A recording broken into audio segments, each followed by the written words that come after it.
Bonjour La Roche-Valmont et merci de nous recevoir. Eh bien, bonjour Cédric de la radio Made in 80.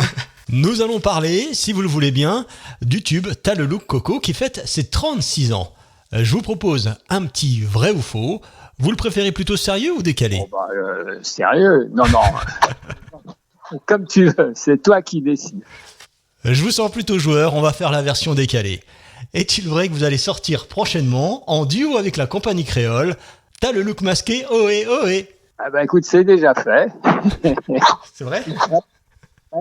Puisque le dernier clip qui est sorti de T'as le look Coco, c'est un remix de Laurent Charcle, dont vous avez passé un extrait. T'as le look, ça s'appelle T'as le look masqué. Alors il n'y a pas la compagnie créole, mais il y a le titre. Donc si tu voulais le déposer, c'est trop tard, c'est déjà. Allez, on va dire que c'est vrai. Deuxième question, au Vietnam depuis 30 ans, T'as le look Coco est une chanson traditionnelle pour fêter l'arrivée du printemps, un peu comme notre petit Papa Noël chaque fin d'année en France. Ça, c'est complètement vrai, mais c'est complètement fou. C'est pas ni vrai ni faux, et c'est fou, surtout complètement. Le pire, c'est que moi, je m'en suis aperçu simplement il y a 3-4 mois.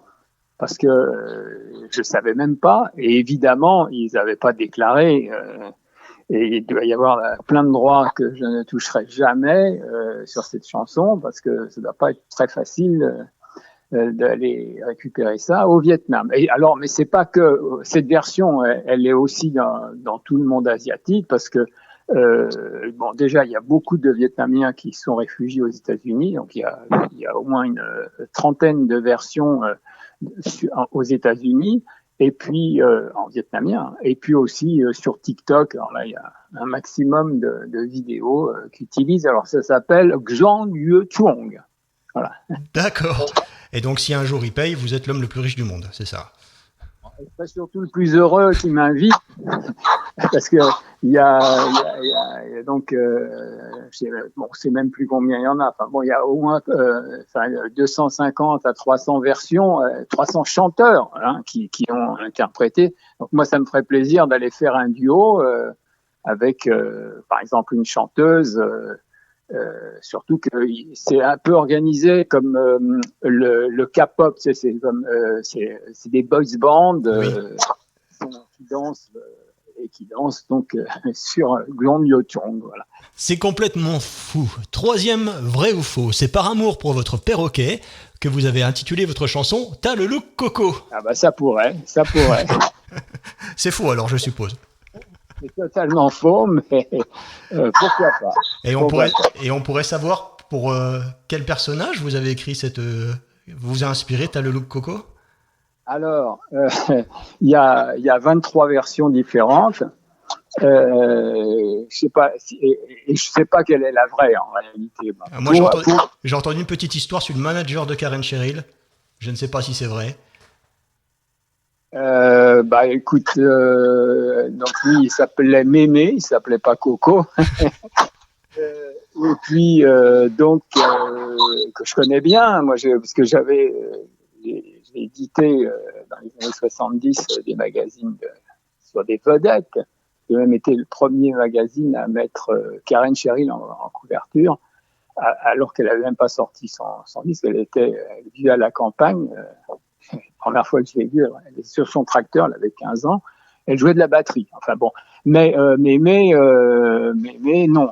Moi, il y a plusieurs versions. Il y a Guy Lux qui croit que c'est lui qui m'a dit, parce qu'il m'appelait toujours Coco. Il me disait d'ailleurs ça. Il est bizarrement aussi déjà. Et donc lui, il pense que c'est lui qui m'a inspiré. Bon, maintenant, le producteur de la tournée Coco Sindeki, la tournée Star 80, je lui fais croire que c'est pour lui. J'ai inventé cette chanson, ça m'étonnerait, mais bon, c'est aussi une possibilité. C'est donc faux. Un célèbre constructeur automobile a fait une pub T'as le look Peugeot pour vendre sa gamme de scooters. Vrai ou faux? Ah, ça, c'est complètement vrai. C'est fou aussi ça. Hein.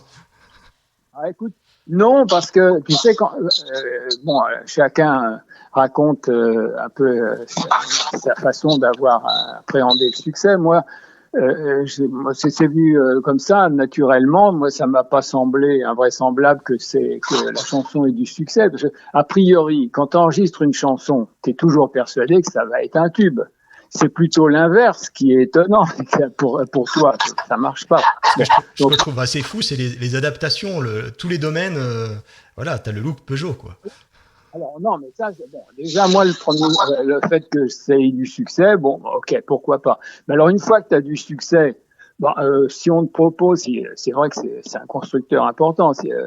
Peugeot te propose de faire une pub, bah tu dis oui, tu vois. Bon, mais mais après il y en a eu beaucoup d'autres. Hein. C'est étonnant parce que justement par rapport à tous les tubes de mes collègues de Star 80.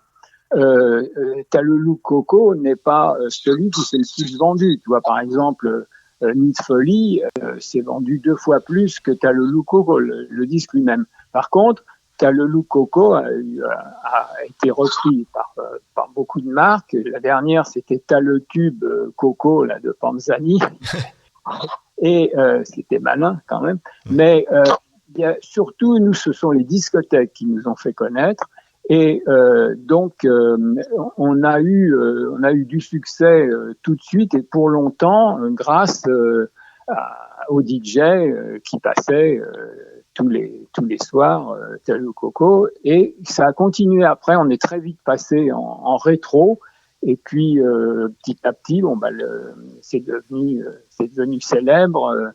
De génération en génération, puis on se retrouve en 2020 à faire le Stade de France et Bercy le 20 décembre, j'espère, si on est autorisé à le faire, parce que normalement la tournée Star 80 reprend le 12 novembre et ça, on devrait arriver quand même à faire cette tournée qui était prévue en mars, mais en mars il ne t'aura pas échappé qui s'est passé. Pas mal de choses. En tout cas, on espère vraiment vous revoir, vous nous manquez, et toute la troupe Star 80 également. Je vous propose, La Roche-Valmont, de terminer par cette dernière question.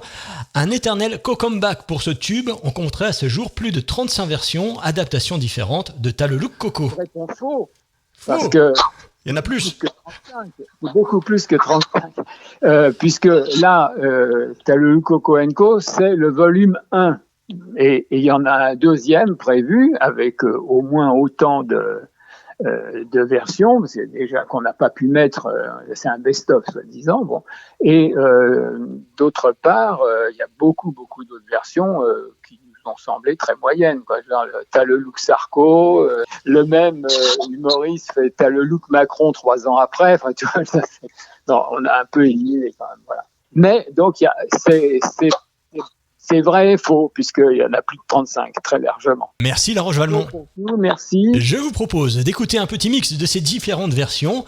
Je précise qu'un album T'as le look Coco & Co vient de sortir, regroupant ces différentes versions, et qu'il est disponible sur les plus grandes plateformes de musique en ligne. Liens et informations sur madein80.fr.